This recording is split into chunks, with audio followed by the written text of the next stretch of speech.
La Fédération australienne de cyclisme comprend 27 000 adhérents. Avec 5 fois moins de licenciés qu'en France, l'Australie réussit malgré tout à se hisser au 8e rang mondial du classement de l'Union du cyclisme international en 2016. Adélaïde, 1,3 million d'habitants, capitale de l'État South Australia, est une référence internationale. Elle accueille en janvier la plus grosse course cycliste d'Océanie, la Santo Star Down Under. Le cyclisme local voit naître de bons coureurs. Le nombre conséquent de courses proposées ainsi que la diversité des paysages attirent les meilleurs cyclistes nationaux et internationaux. Le niveau amateur y est relativement élevé. Les équipes locales, qui portent le nom de leurs sponsors, s'affrontent plusieurs fois par semaine durant la saison. Sam, 24 ans, cycliste amateur et passionné, coureur de l'USG Team niveau national.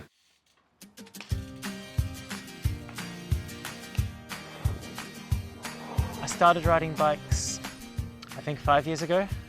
Initially I started riding because I didn't want to catch the bus anymore. So I rode bikes to get to university. And then about 3 years ago, I started to race my bike. And so I raced up through the grades, and I keep going today because it's a lot of fun. It's a really satisfying sport, and it's what I love to do. I'm self-coached, so I've had coaches in the past, but at the moment I program my own training. Each week in training I do about 400 kilometers. In a really big week, if I'm doing an endurance block, then maybe 600, 700 kilometers. Most of the time racing is split between summer and winter. So in summer we race every week or even more than every week. And so over the year I probably have about 50 race days. So the bike that I ride is a Merida Reacto. It's a aerodynamic bike, so the focus isn't on being super lightweight. I wanted a bike that was stiff and that was fast, and I wasn't too worried about how heavy it was. In races I wear a skin suit, which is close fitting, really tight, and really aerodynamic. Cycling's a pretty expensive sport. This bike is not even 1 year old. I think I replace my bike every 2 years or so. And this one cost me about $4,000 Australian. And then in terms of the rest of my gear, I probably spend about another $1,000 every year. It's not a cheap sport. In general, it's kind of quite simple. First person over the line wins. But it comes down to a lot more than that, depending on the characteristics of the riders in my team and the characteristics of the other riders in the team, and also the course. The most important principle in cycling is that if you're riding behind someone, you can save energy. At some point you have to get in the front if you want to win. For a sprinter, that's easy. You only have to get across the line first at the very end. For someone like me, who's not really a sprinter, you have to try and break away from the peloton, maybe with a small group of other people, and work hard to make it to the end. So you share the load, you ride together, you take it in turns, and hopefully you can get to the finish ahead of the peloton, and then I can sprint against 3 people instead of 30 or 50.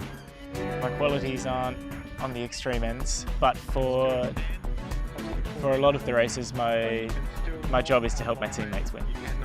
I like a lot of things about my sport. I like that it's really difficult, and I like that it's really tactical as well. If you want to race at the top level, you have to be able to go at a certain speed.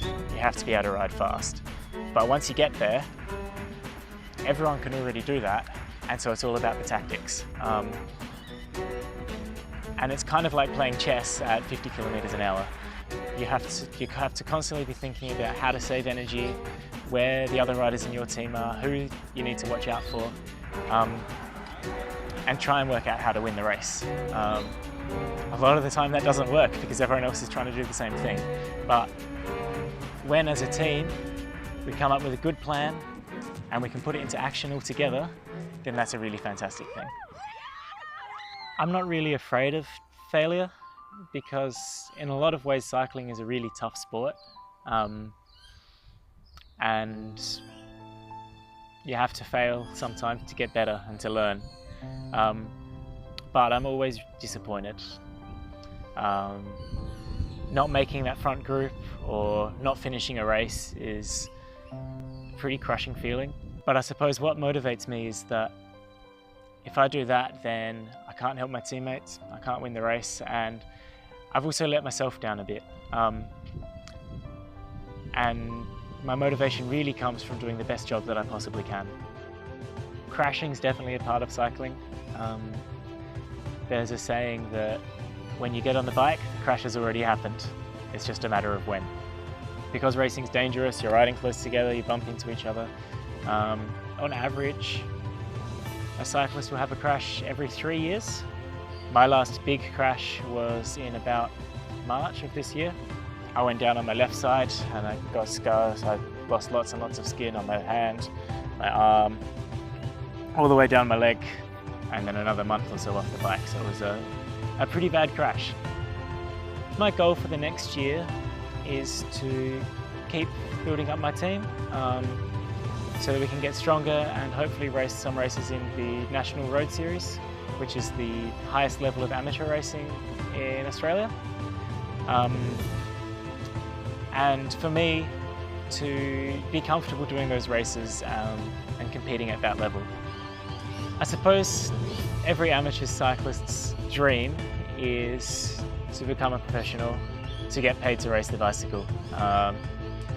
We all put lots and lots of hours into riding and we train really hard because we love the sport, and there'd be nothing much better than getting paid to do something that we love.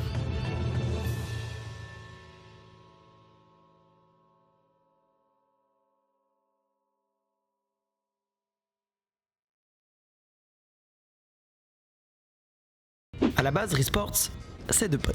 Hello les amis! Bon, ok, c'est des gymnastes. Un caméraman un peu artiste. Et un petit nerveux. Avec une folle envie de découverte et de voyage. Tous les deux